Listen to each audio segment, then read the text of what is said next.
Well, good morning. Welcome back to the Broadcast Retirement Network. I'm Jeff Snyder. This is BRN AM for Friday, January 6th, 2023. And our top story today, I'm going to talk about what to know about aging in place. And joining me now to discuss this and a lot more, Saul Bake is a senior researcher at the University of Virginia. Saul, it's great to see you. Thanks so much for joining us on the program, and Happy New Year to you. Happy New Year's. All right, let's talk about aging in place. You wrote a great blog post for the University of Virginia. You're a researcher there, senior researcher there. Let's talk about aging in place as it relates to Virginians. Are Virginians more interested than they have been in the past to age in place? I believe it's a national trends that everyone prefers to remain in their homes and communities as long as they want, with certain level of independence and physical and cognitive functioning. And I think that applies the same for older Virginians as well. And in terms of, I thought what was very interesting about the blog post that you wrote and the research that you performed is that we need to be aware as citizens that if we do age in place, and when we're talking about aging in place, 50 and older, it means living in a home, in your apartment, in your home, in your condo, wherever you're living for longer, that this is going to create strain and needs on the infrastructure level within states, local governments, and even the federal government. That's a great question.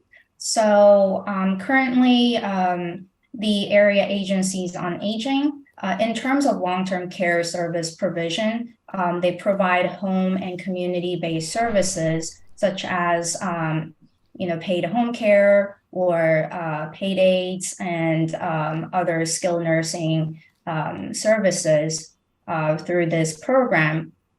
And they're doing this with the support of state government and local service vendors and service providers. So this is what has been provided so far. So from a demographic perspective, Saul, I mean, there's a lot of, I think the importance of having the demography is, one, knowing that it's an aging population, but also I would think that this would be informative for policymakers. Putting numbers around, something anecdotally probably doesn't carry as much weight as well as saying, hey, there's going to be 25% of our population that's going to be, I'm making the numbers up, that are going to be between age 50 and 90. Yeah, already in Virginia, 1 in 5 population is already 60 years and above. So, and that number is expected to increase as the years goes on. And already, like according to AARP report, recent report, 77% of adults age 50 and above, they prefer to remain in their place. And I think that preference is very consistent with older Virginians as well. Do you think that it's kind of romanticized, aging in place? I want to live out my years at home and not really think, and we'll talk about what to think about in the next segment, but do you think that maybe some people might not have the right perception as it relates to what it's going to take to stay at home, that you will need healthcare, that you need transportation. If you can't get transportation, and you need healthcare, you need someone to come to your home. So you think that maybe it's a little bit of romanticization? That's a good point.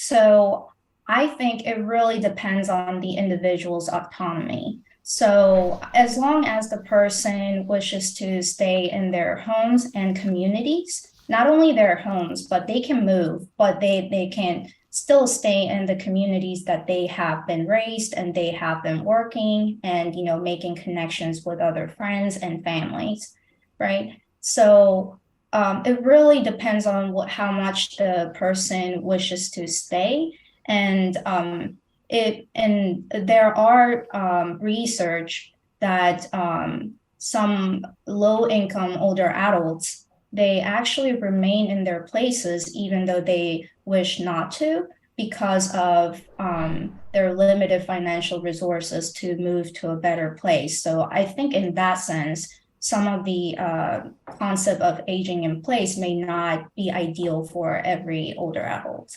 Yeah, really good point. Well, Sal, I need to take a very quick break. When we come back, we'll pick up the conversation and talk about things to consider if you're thinking about aging in place. You're going to want to stay tuned right here on BRN AM.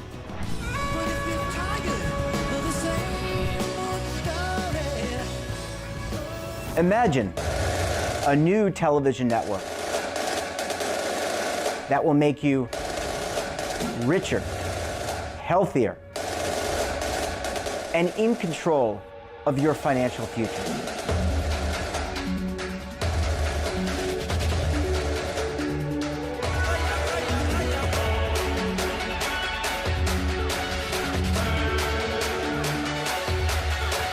This network is for the policewoman in Nashville, Tennessee, the baker in Dubuque, Iowa, the teacher in Lexington, Kentucky. We want to make the idea of savings and retirement culturally relevant. But what do you see as a defining issue of the midterms, especially for the smaller businesses? I mean, they are the lifeblood of the American economy.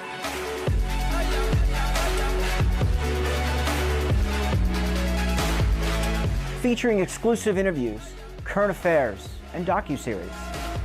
33 years old, you retired early. The philosophy is money only matters if it helps you live a life that you love. But you got to start thinking about retirement as soon as you get in.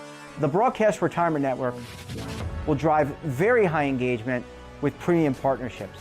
So this isn't retirement and savings for your parents or grandparents. This is for all Americans. And we're going to change the way you think about money.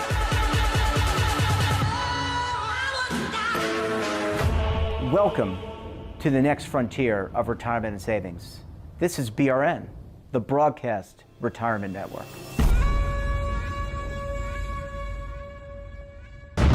Tax audits, tax liens, wage garnishments. Every day we hear stories like this about good folks who are simply struggling to pay their bills. Each of them are living a frightening IRS tax nightmare, and they are afraid it will destroy their lives. I'm a divorced single mom, and my ex-husband left me and the kids with a lot of unpaid bills, including unpaid taxes. I was really starting to show my stress on my kids because the IRS had sent me a letter demanding a huge payment from me. I couldn't afford it. So then the IRS was threatening to garnish my wages. I'm already living paycheck to paycheck. That would have put me over the edge financially. It truly seemed hopeless, but then a friend at work told her to call the tax relief line. The people at the tax relief line, they told me about something called innocent spouse relief. They worked it out so that all of the taxes from my ex are not my problem. I don't know how that works, and I don't care. All I care about is that I don't owe the IRS a dime, and they are not going to take my paycheck. Even if it seems hopeless, you should call the number on your screen right now. There is absolutely no cost for the call or the consultation. You are under no obligation. If you are worried that the IRS could garnish your wages, seize your assets, even take your home, call us right now. The Tax Relief Line is here to help you. Now you have a knowledgeable, professional team of tax experts that are ready to negotiate with the IRS and fight for you to save you money. The Tax Relief Line's professionals have successfully negotiated thousands of cases, reducing and sometimes even eliminating the tax debt for their clients. It's very easy to get started. Simply call the number on your screen right now. You don't have to live in fear anymore. The call and the consultation are free. Well, Sal, thanks so much for sticking with us this morning. Really appreciate you hanging around for segment number 2 this morning. Yeah, my pleasure. All right, let's pick up the conversation. And I think you led to a really, we kind of ended the first segment on a really interesting point, which is the potential romanticization and maybe not understanding what aging in place really means. And you intimated and said that it was really about each individual's autonomy, what they want for autonomy, and also limited by finances. So in terms of the determination, if I'm somebody who is thinking about aging in place with his spouse, partner, maybe living with somebody else, what are some of the things, you talked about finances already, but what are some of the other things I need to think about? So I think one of the things that you might want to think about is how much social network you already have in your communities, because another social issue that's very critical among older adults is social isolation. And people even say social isolation is a public health matter because it impacts your physical and mental health eventually. So I think what is really important is to provide services and infrastructure for older adults to continue and maybe expand or deepen the social network that they're having so that they can age in place with independence and better well-being. Do you think we learned anything through COVID? For example, we all were isolated. We couldn't see each other, but for Zoom, FaceTime, Skype, maybe from 6 feet, 10 feet away. I think there's some lessons there. And for that matter, people who were living in community homes couldn't see people on the outside. They had to look at them through, like you were a animal in the zoo, right? They had to look through a window and see each other. So do you think there's some, in all seriousness, do you think there were some lessons that we can take away from COVID and that quarantining and what that might mean for aging in place?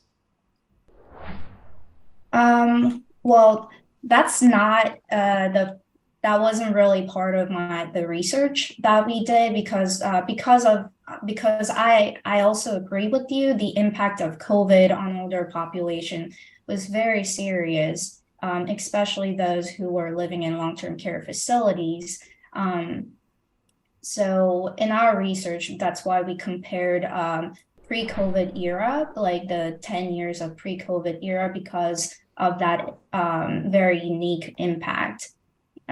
And I believe the impact of COVID-19 is still going on. And a lot of research shows that the virtual environment is very critical, using the technology for older adults to continue to have some sort of emotional, and social ties that they have been having.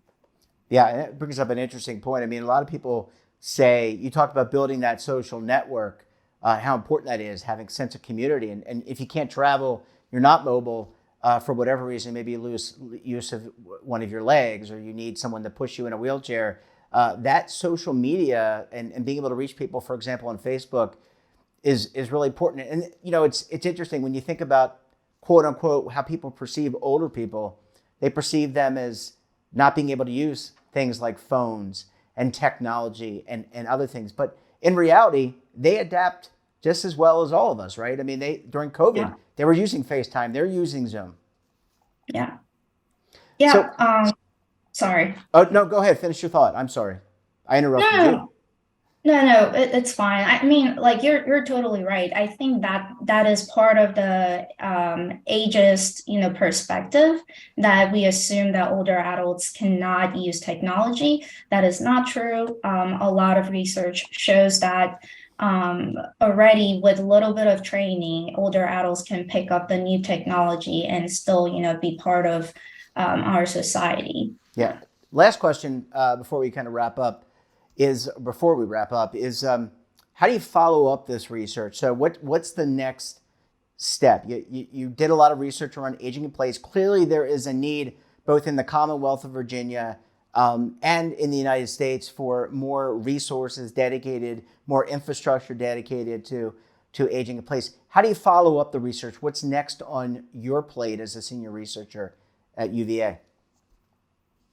So in our current research that we did in our blog post was a simple demographic patterns of how older Virginians are aging in place in terms of comparing urban and rural areas and in the last 10 years. And also if there is a differences even within older adults as by their age groups. And I think our next step will be combining, the neighborhood environment aspect and how the existing neighborhood infrastructure is associated, with older Virginians to age in place.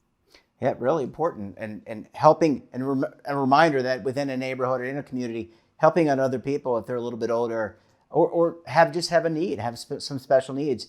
It's important part of community. Really going to be some very interesting research. Sal, really appreciate you joining us on the program this morning. Thank you for sharing your perspective and your research, and we look forward to having you back on the program again very soon. Thank you. And that wraps up this episode of BRN AM. Have a topic of interest, someone you think we should talk to, drop us a line, and don't forget, for all the latest security news and lifestyle, wellness, finance, tech, so much more, and all in one place, check out today's edition of our daily newsletter, The Morning Pulse. Want to search our archives, check out our latest content, we'll visit our website, and of course, all of our streaming partners. We're back again tomorrow with a look back at some of our best segments of the week on BRN Weekly. Until then, I'm Jeff Snyder. Stay safe, keep on saving, and don't forget, roll with the changes.